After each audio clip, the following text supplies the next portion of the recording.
খবর 24 ইন্টুর সাথে আপনাকে স্বাগত। নতুন নতুন খবর জানার জন্য আমাদের চ্যানেলে চোখ রাখুন।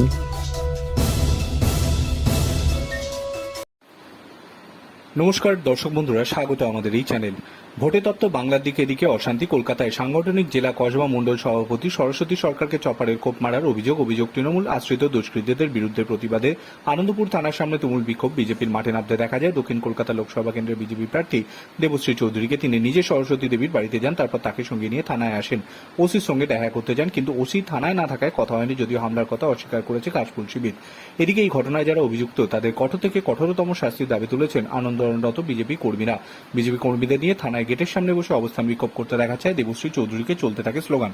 মমতা সরকারের বিরুদ্ধে সুর চড়িয়ে বলেন, এটা মহিলা মুখ্যমন্ত্রীর রাজত্ব চলছে। দক্ষিণ কলকাতায় তৃণমূল মহিলা প্রার্থী মালা রায় ভোট চাইছে মেয়েদের জন্য, এই করার জন্য একজন মহিলাকে মেরে মাথা ফাটিয়ে দিয়েছে। সুর চড়াতে দেখা যায় পুলিশের বিরুদ্ধে ওসি দেখা না পেয়ে রীতিমতো ক্ষোভে ফেটে পড়েন দেবশ্রী। বলেন, থানায় তো নেই, স্নান করতে গিয়েছেন, স্নান করে মাংস ভাত খাবেন, তারপর শুকটান দেবেন, কিন্তু সুশান্ত ঘোষকে ফোন করবেন, তারপর সিদ্ধান্ত নেবেন। উনি যতক্ষণ না আসেন আমরা এখানেই বসে থাকবো, দেখি ওনার হজম হতে কতক্ষণ লাগে, তারপর ওষুধ নিয়ে আসবো। Bureau report.